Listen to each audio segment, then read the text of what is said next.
In this episode of View Thunder, I'm looking at Arrow Video's new release of Michael Mann's Blackhat from 2015.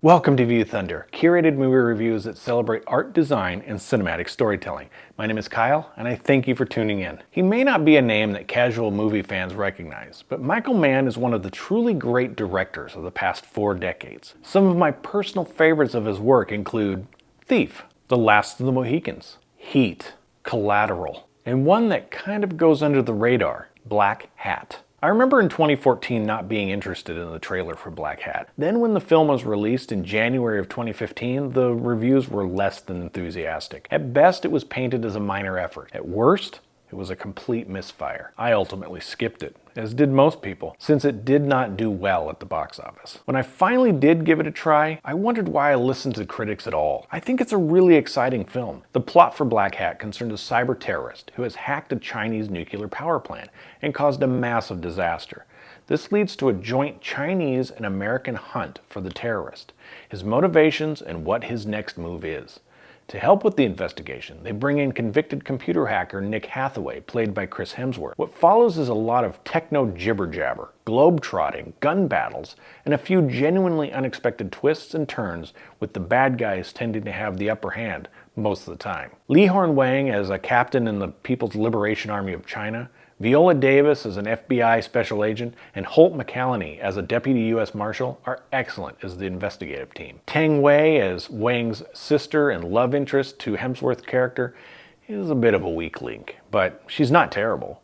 Richie Coster plays a highly intelligent and focused heavy who really is quite scary. Hemsworth does a fine job being the tallest and smartest computer dude in the room, who also happens to conveniently be a brutal hand-to-hand combatant thanks to his time in quote-unquote Gladiator Academy, aka prison. An aspect of his character I find refreshing is that Hathaway is a guy who understands the importance of the leverage his expertise brings to possibly commute his prison sentence. The story doesn't forget that he has a personal goal and purpose in helping law enforcement to apprehend the terrorists. The writing never makes him needlessly snarky or uncooperative just to add faux tension or humor. This adds weight to a decision he must make in the second act that goes against his best interests. On a design note, in a couple different sections of the film, VFX is used to take the audience right down into the macro level of what is happening inside the hacked computer system. It's visualized as glowing fragments of data moving in unison across circuitry blocks. They race about in sections orchestrated by the hacker's malicious intent. This culminates in a single glowing block that signals the goal has been met. As the story unfolds, I love how the different cityscapes look like circuit boards, with our team moving through them on their hunt. The final climactic scene takes place among a massive celebration with hundreds of people organized in groups and working in designed unison, similar to the digital blocks of information, only to have the beauty of their choreographed code to be hacked and ruined by people pursuing their separate, violent agendas. It's very cool. Overall, the movie rolls along at a brisk and exciting pace, with thrills that come from both desk-bound computer screen action to viscerally brutal gun battles in the streets, all brought to life by Stuart Dryburgh's frequently stunning cinematography that captures cold FBI offices, grungy safe houses, neon-soaked streets of Hong Kong, and the desolation of a Malaysian riverbed. The film's score is a pulsating and propulsive electronic mix that is very much the vibe of most of the director's contemporary set films, going all the way back to Thief in 1981. And while the music is credited to Harry Gregson Williams, the composer has stated that much of what is used in the final mix has been chopped up and replaced to the point that it's really not his work anymore. So, can an already entertaining theatrical cut be improved with a director's cut? Stay tuned. I viewed Blackhat on a brand new 1080p HD Blu-ray from Arrow Video. However, you can pick this exact same release up on 4K Ultra HD, but I purposely chose to purchase the HD version. More on that in a moment. The packaging is a clear plastic Blu-ray case with a cardboard slipcover. The cover sleeve insert is reversible and features the same original theatrical poster art as the slipcover on one side and brand new original cover art by artist Doug John Miller on the other. It's an awesome design and honestly one of the selling points for me on this release. I would have loved it on the slipcover. This excellent 2-disc set features not one, not two, but but 3 cuts of the movie and bonus content that includes a commentary track, some new interviews, as well as some archival behind-the-scenes featurettes. Also included is a 15-page booklet with an essay by Andrew Graves and the production credits. The first 2 cuts of the film are the US and international theatrical release, having only a 33-second difference in runtime between them. A single mention of a gang was removed from the international version, and that's literally the only difference. The detail level and color timing on the HD presentation is superb, with solid black levels, film grain that varies from light to heavy depending on how it was filmed, and moments of striking color ranging from the bright clothing to hot flames to twilight skies. The third cut of the film is Michael Mann's director's cut, which, until now, has been unavailable on home media, and it features a very different arrangement of the narrative.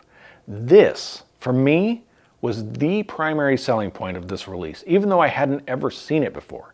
In fact, Arrow Video had several delays because of the difficulty they had in including this never-before-released version. Now, this version is only available in 1080p HD, no matter if you purchase the 4K or 1080p set, which is exactly why I chose not to spend more money for the 4K set. After having viewed the film, it just didn't seem to receive the same loving care put into its restoration as the theatrical cut. Don't get me wrong, it's absolutely watchable and looks great, but by comparison, the detail, shadow density, and color saturation falls short of how beautiful it looks on disc 1. I even noticed some banding that is far more prominent, especially in brighter backgrounds that require subtle gradations. Also, the dialogue levels are all over the place. This is an issue on the other disc as well, and is definitely the source material, not Arrow's mastering. The director's cut audio seems very rough and unfinished, as if Mann never truly completed his sound mix. That's just conjecture on my part and nothing more. What did I think of the director's cut after finally being able to see it? I loved it. The director's cut of Blackhat is unequivocally the superior cut of the film. It elevates it from entertaining to excellent. So what's different about it? The single biggest difference is at the outset of the story.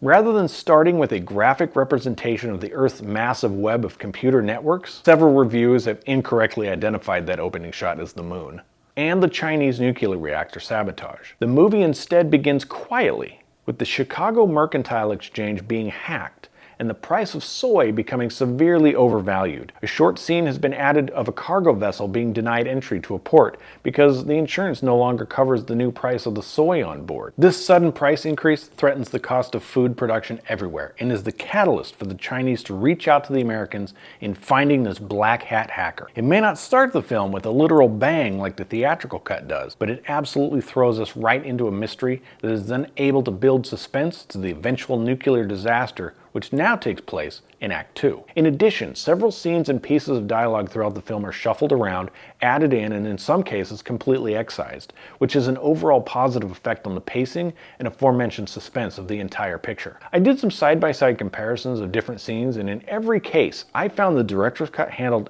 everything better. Plot points and the timing of events made more sense, and characterizations were improved.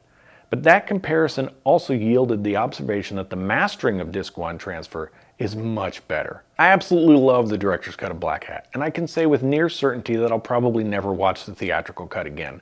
I'm grateful that version introduced me to the film, but it now seems too compromised as a result of studio executives not trusting the filmmaker or the audience. No matter which version of the film you choose, this is a very entertaining and underrated movie that features legendary director Michael Mann's stunning visual flair, expert staging of action set pieces, and obsessive research into the technical details. In conclusion, even with some nitpicking on my part, I wholeheartedly and without reservation highly recommend this film and Arrow Video's excellent release of Blackhat. And that's it for this episode of View Thunder. Thank you so much for tuning in. If you enjoyed my review, I'd really appreciate hitting those like and subscribe buttons. That really does help out my channel, where you'll find more of my video reviews. And until next time, remember, at the end of the movie, always stay for the end credits.